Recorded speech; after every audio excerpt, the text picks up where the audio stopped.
Welcome to the Chronological One-Year Bible, June 18th. Today's reading is 2 Kings chapter 11, verses 1 through 3, 2 Chronicles chapter 22, verses 10 through 12, 2 Kings chapter 11, verses 4 through 12, 2 Chronicles chapter 23, verses 1 through 11, 2 Kings chapter 11, verses 13 through 16, 2 Chronicles chapter 23, verses 12 through 15, 2 Kings chapter 11, verses 17 through 21, 2 Chronicles chapter 23, verses 16 through 21, 2 Kings chapter 12, verses 1 through 16, 2 Chronicles chapter 24, verses 1 through 22, and 2 Kings chapter 10, verses 32 through 36.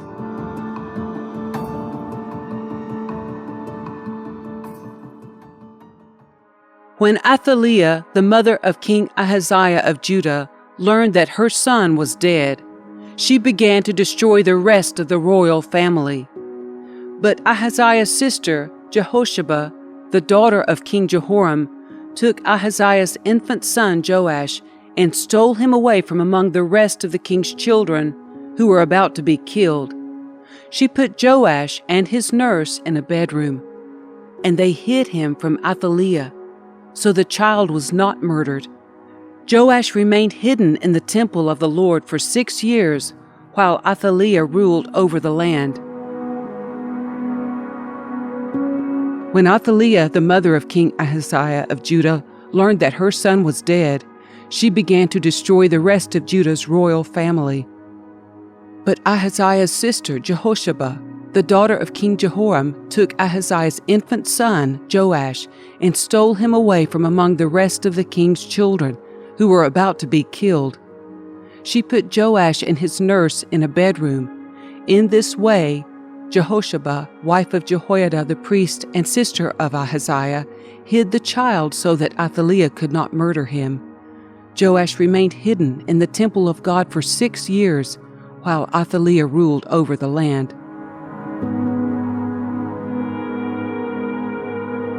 In the 7th year of Athaliah's reign, Jehoiada the priest summoned the commanders, the Karaite mercenaries, and the palace guards to come to the temple of the Lord. He made a solemn pact with them and made them swear an oath of loyalty there in the Lord's temple. Then he showed them the king's son. Jehoiada told them, "This is what you must do. A third of you who are on duty on the Sabbath are to guard the royal palace itself. Another third of you are to stand guard at the Sur gate. And the final third must stand guard behind the palace guard. These 3 groups will all guard the palace. The other 2 units who are off duty on the Sabbath must stand guard for the king at the Lord's temple. Form a bodyguard around the king and keep your weapons in hand. Kill anyone who tries to break through. Stay with the king wherever he goes." So the commanders did everything as Jehoiada the priest ordered. The commanders took charge of the men reporting for duty that Sabbath, as well as those who were going off duty. They brought them all to Jehoiada the priest, and he supplied them with the spears and small shields that had once belonged to King David and were stored in the temple of the Lord. The palace guards stationed themselves around the king with their weapons ready. They formed a line from the south side of the temple around to the north side and all around the altar. Then Jehoiada brought out Joash, the king's son, placed the crown on his head, and presented him with a copy of God's laws. They anointed him and proclaimed him king, and everyone clapped their hands and shouted, "Long live the king!" In the 7th year of Athaliah's reign, Jehoiada the priest decided to act. He summoned his courage and made a pact with 5 army commanders: Azariah, son of Jehoram, Ishmael, son of Jehohanan, Azariah, son of Obed, Maaseiah, son of Adaiah, and Elishaphat, son of Zikri. These men traveled secretly throughout Judah and summoned the Levites and clan leaders in all the towns to come to Jerusalem. They all gathered at the temple of God, where they made a solemn pact with Joash, the young king. Jehoiada said to them, "Here is the king's son. The time has come for him to reign. The Lord has promised that a descendant of David will be our king. This is what you must do. When you priests and Levites come on duty at the Sabbath, a third of you will serve as gatekeepers. Another third will go over to the royal palace, and the final third will be at the foundation gate. Everyone else should stay in the courtyards of the Lord's temple. Remember, only the priests and Levites on duty may enter the temple of the Lord, for they are set apart as holy. The rest of the people must obey the Lord's instructions and stay outside. You Levites, form a bodyguard around the king and keep your weapons in hand. Kill anyone who tries to enter the temple. Stay with the king wherever he goes." So the Levites and all the people of Judah did everything as Jehoiada the priest ordered. The commanders took charge of the men reporting for duty that Sabbath, as well as those who were going off duty. Jehoiada the priest did not let anyone go home after their shift ended. Then Jehoiada supplied the commanders with the spears and the large and small shields that had once belonged to King David and were stored in the temple of God. He stationed all the people around the king with their weapons ready.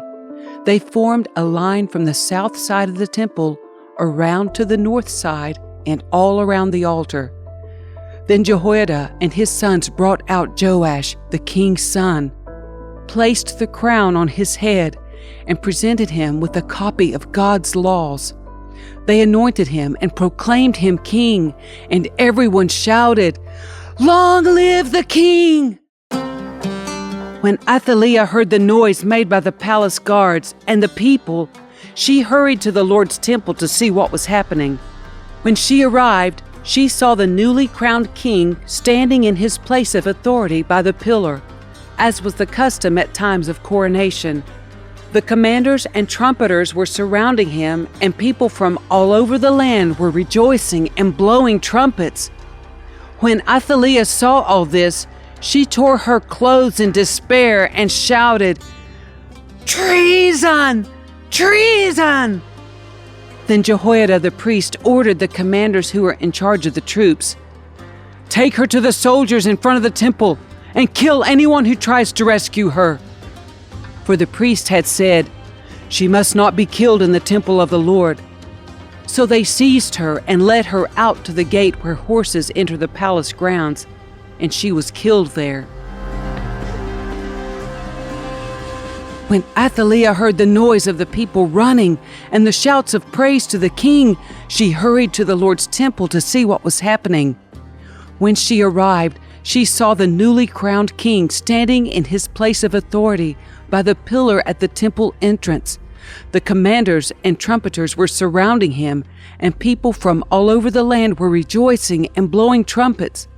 Singers with musical instruments were leading the people in a great celebration. When Athaliah saw all this, she tore her clothes in despair and shouted, "Treason! Treason!" Then Jehoiada the priest ordered the commanders who were in charge of the troops, "Take her to the soldiers in front of the temple and kill anyone who tries to rescue her." For the priest had said, "She must not be killed in the temple of the Lord." So they seized her and led her out to the entrance of the horse gate on the palace grounds, and they killed her there. Then Jehoiada made a covenant between the Lord and the king and the people that they would be the Lord's people. He also made a covenant between the king and the people. And all the people of the land went over to the temple of Baal and tore it down. They demolished the altars and smashed the idols to pieces. And they killed Mattan, the priest of Baal, in front of the altars. Jehoiada the priest stationed guards at the temple of the Lord. Then the commanders, the Karaite mercenaries, the palace guards, and all the people of the land escorted the king from the temple of the Lord They went through the gate of the guards and into the palace, and the king took his seat on the royal throne. So all the people of the land rejoiced, and the city was peaceful, because Athaliah had been killed at the king's palace. Joash was 7 years old when he became king. Then Jehoiada made a covenant between himself and the king and the people that they would be the Lord's people. And all the people went over to the temple of Baal and tore it down. They demolished the altars and smashed the idols. And they killed Mattan, the priest of Baal, in front of the altars. Jehoiada now put the priests and Levites in charge of the temple of the Lord, following all the directions given by David. He also commanded them to present burnt offerings to the Lord, as prescribed by the law of Moses, and to sing and rejoice as David had instructed. He also stationed gatekeepers at the gates of the Lord's temple to keep out those who for any reason were ceremonially unclean. Then the commanders, nobles, rulers, and all the people of the land escorted the king from the temple of the Lord. They went through the upper gate and into the palace, and they seated the king on the royal throne. So all the people of the land rejoiced, and the city was peaceful because Athaliah had been killed.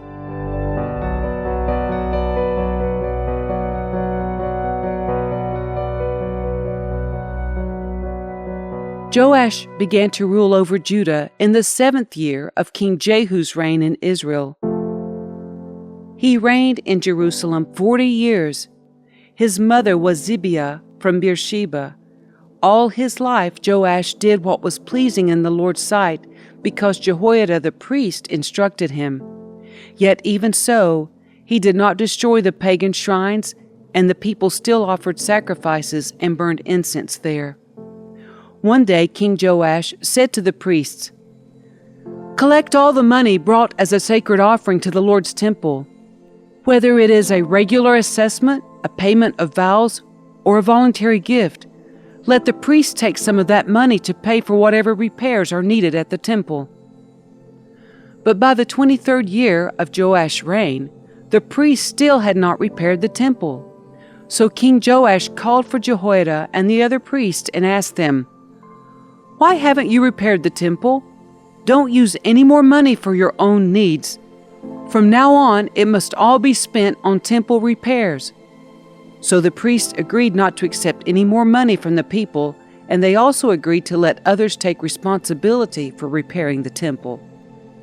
Then Jehoiada the priest bored a hole in the lid of a large chest and set it on the right-hand side of the altar at the entrance of the temple of the Lord.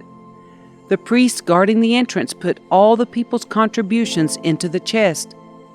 Whenever the chest became full, the court secretary and the high priest counted the money that had been brought to the Lord's temple and put it into bags.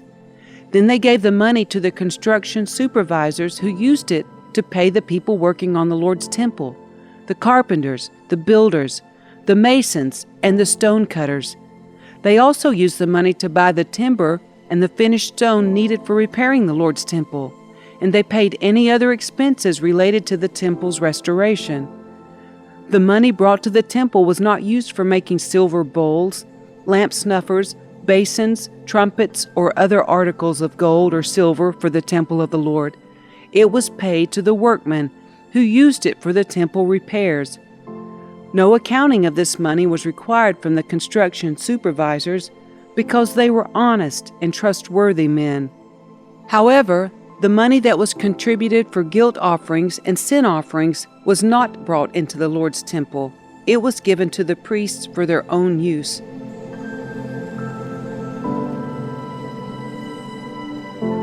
Joash was 7 years old when he became king, and he reigned in Jerusalem 40 years. His mother was Zibiah from Beersheba. Joash did what was pleasing in the Lord's sight throughout the lifetime of Jehoiada the priest. Jehoiada chose 2 wives for Joash, and he had sons and daughters. At one point, Joash decided to repair and restore the temple of the Lord. he summoned the priests and Levites and gave them these instructions. Go to all the towns of Judah and collect the required annual offerings so that we can repair the temple of your God. Do not delay. But the Levites did not act immediately. So the king called for Jehoiada the high priest and asked him, Why haven't you demanded that the Levites go out and collect the temple taxes from the towns of Judah and from Jerusalem? Moses, the servant of the Lord, levied this tax on the community of Israel in order to maintain the tabernacle of the covenant. Over the years, the followers of wicked Athaliah had broken into the temple of God, and they had used all the dedicated things from the temple of the Lord to worship the images of Baal. So now the king ordered a chest to be made and set outside the gate leading to the temple of the Lord. Then a proclamation was sent throughout Judah and Jerusalem, telling the people to bring to the Lord the tax that Moses, the servant of God, had required of the Israelites in the wilderness.